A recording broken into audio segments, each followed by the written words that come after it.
నిన్న క్యాబినెట్లోనైనా దానిపైన సీరియస్గా చర్చ జరుగుతుందేమో,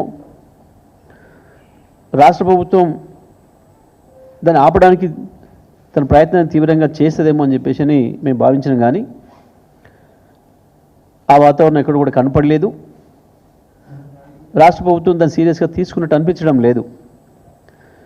కానీ ఇది సరైన పద్ధతి కాదు, ఇది మంచిది కాదు, రాష్ట్ర ప్రయోజనాలకి చాలా తీవ్రమైన విఘాతం కలిగే అవకాశం ఉంది నీళ్ళ విషయంలో. ఎందుకనంటే కృష్ణ ఇప్పటికే ఖతమైపోయింది. ఆనాడు సమైక్య ఆంధ్రప్రదేశ్లో చేసిన తెలివి తక్కువతనం వల్ల కృష్ణ నీళ్ళ విషయంలో మనకు నష్టం జరిగింది. ఆనాడు సమైక్య ఆంధ్రప్రదేశ్కే కొంత నష్టం జరిగితే దాంట్లో తెలంగాణకి ఇంకా తీవ్రమైన అన్యాయం జరిగింది. ఆంధ్రప్రదేశ్కి వచ్చిన నీళ్ళను మొత్తం మాకే వచ్చినాయన్న పద్ధతుల్లో ఆంధ్ర ప్రాంత నాయకులు వాడుతుంటే కనీసం తెలంగాణలో ఉన్న వాళ్ళు ఎవరు కూడా సోయలేదు, మాట్లాడలేదు. ఆనాడున్న నాయకులు ఎవరు కూడా మాట్లాడలేదు. దాంతోనే తెలంగాణకు తీవ్రంగా నష్టం జరిగింది. ఎంత అంటే పూడ్చుకోలేనిది నష్టం జరిగింది. కానీ ఇవాళ గోదావరి విషయంలో కూడా మనం గోదావరితోనే సరి చేసుకుందాం, కృష్ణా పరివాహక ప్రాంతాన్ని కూడా దాన్ని వాడుకోవడానికి కావాల్సిన ఏర్పాట్లు చేసుకుందామని చెప్పి కేసీఆర్ గారు అనేక ప్రణాళికలు చేసిండ్రు. సాగర్ ఎడమకాలువకు సంబంధించి కూడా గోదావరి నీళ్ళని ఎట్లా తీసుకొచ్చి వాడొచ్చు అనే దానికి ప్రణాళికలు సిద్ధం చేసిండ్రు. గోదావరిని ఎంత వీలైతే ఎంత తొందరగా ఎట్లా పూర్తి ఉపయోగంలోకి తెచ్చుకోవాలనే దానికి అనుమతులు తీసుకొచ్చిండ్రు, అనేకమైన ప్రణాళికలు చేసి నన్ను చేసిండ్రు. కానీ దురదృష్టవశాత్తు ఇవాళ రాష్ట్ర ప్రభుత్వానికి ఏమాత్రం పేను గుట్టినట్టు కూడా లేదు. ఎందుకో ఏదో మాట్లాడదాం, రాజకీయంగా ఇతరుల మీద నెపాన్ని నెడదాం అని ఒక ప్రయత్నం చేస్తున్నట్టు కనబడతా ఉంది.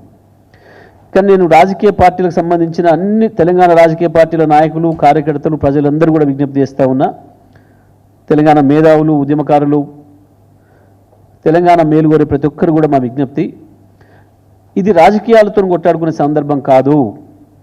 అందరం కలిసి కట్టుగా ఒకే మాట మీద కొట్టాడాల్సిన సందర్భం ఇది. ఇది అంత గంభీరమైన సమస్య. దయచేసి ఎవరు కూడా దీంట్లో రాజకీయాలు వెతుక్కొని ఎవరి మీద ఎవరు నెపం వేసుకుందామా అన్న ప్రయత్నం చేయడం కాదు. అందరం కలిసి గోదావరిని కాపాడుకోవడం కొరకు ఏ ప్రయత్నాలు చేయాలో అవి చేయాల్సిన అవసరం ఉంది. ప్రత్యేకించి రాష్ట్ర ప్రభుత్వంగా చంద్రబాబును చర్చలకు పిలుద్దామనే మాట ఏదైతుందో దానికి మించిన దరిద్రపు కొట్ట ఆలోచన ఇంకొకటి ఉండదు. మనం చేయాల్సింది, మన రాష్ట్ర ప్రభుత్వం చేయాల్సింది వెంటనే అపెక్స్ కౌన్సిల్ మీటింగ్కు కాల్ఫర్ చేయమని చెప్పి డిమాండ్ చేయాలి మన ముఖ్యమంత్రి. అపెక్స్ కౌన్సిల్ సమావేశం వెంటనే ఏర్పాటు చేయండి,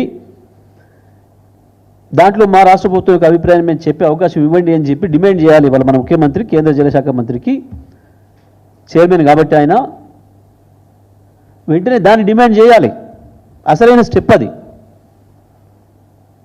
మొట్టమొదటిగా అపెక్స్ కౌన్సిల్ అనుమతి అవసరం కాబట్టి అక్కడ నీ నిరసన తెలియజేయాలి. నీ రాష్ట్ర ప్రభుత్వం ఏమనుకుంటుంది, రాష్ట్ర ప్రజలు ఆలోచన లేనిది అనేది చెప్పాల్సిన వేదిక అది, అధికారిక వేదిక అది, మనకు రాజ్యాంగం ద్వారా వచ్చిన హక్కు అది.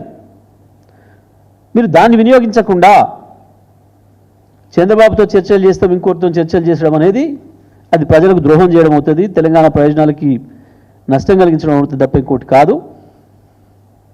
మేము స్పష్టంగా మేము విజ్ఞప్తి చేస్తా ఉన్నాం. వెంటనే ఫస్ట్ చేయాల్సిన పని అపెక్స్ కౌన్సిల్ సమావేశానికి డిమాండ్ చేయాలి, అక్కడ మన అభ్యంతరాన్ని తెలియజేయాలి. ఎట్టి పరిస్థితుల్లో తెలంగాణ ఒప్పుకోవడం లేదనే విషయాన్ని స్పష్టంగా చెప్పాల్సిన అవసరం ఉంది.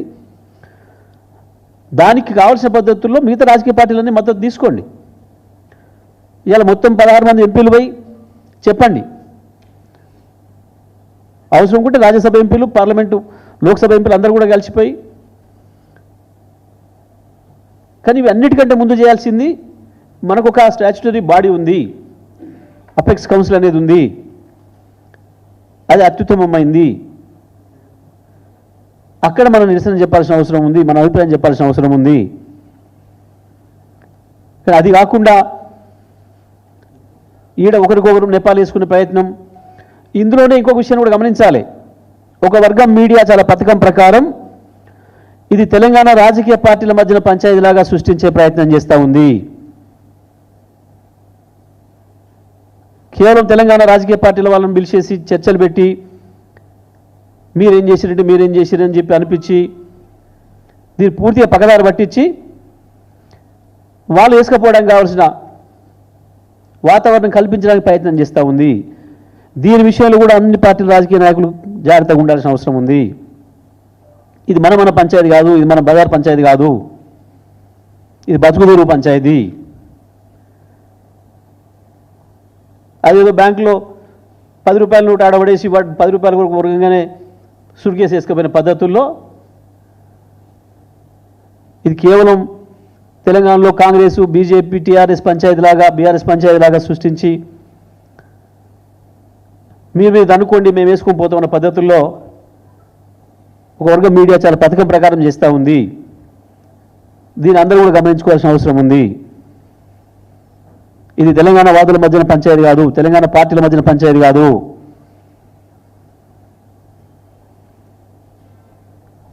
రాష్ట్ర ప్రభుత్వం యొక్క చర్య ఏ ఒక్కటి కూడా సరైన పదంలో, సరైన మార్గంలో కనిపించడం లేదు. వాస్తవానికి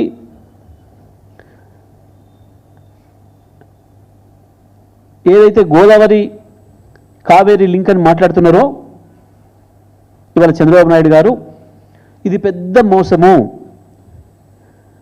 వాస్తవానికి ఎన్డబ్ల్యూడిఏ గతంలోనే ఏదైతే ఛత్తీస్గఢ్ ఒక 150 టీఎంసీల నీళ్లు వాడుకోవడం లేదో గోదావరిలో, ఈ నీళ్లను కావేరీకి తీసుకుపోతాం అని చెప్పి ప్రతిపాదన పెట్టిందో, ఆ తర్వాత ఛత్తీస్గఢ్ ప్రభుత్వం కూడా మేల్కొని వెంటనే మా 150 టీఎంసీలు మేము వాడుకుంటున్నాం, ఇగో మేము ఇవి ప్రాజెక్టులు కడుతున్నామని చెప్పి ప్రతిపాదనలు పెట్టి చుక్క కూడా ఇక్కడ నీళ్లు లేవు, దీని మీద ఆధారపడి మీరు ఏదో గోదావరి కావేరీ కలుపుతుంటే మేము ఒప్పుకోము అని చెప్పి చాలా స్పష్టంగా చెప్పింది.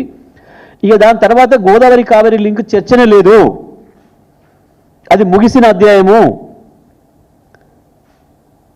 లేని దాన్ని ఉన్నట్టు చూపించే ఒక ప్రయత్నం, కుటిల ప్రయత్నం చంద్రబాబు నాయుడు గారు చేస్తున్నాడు. ఆ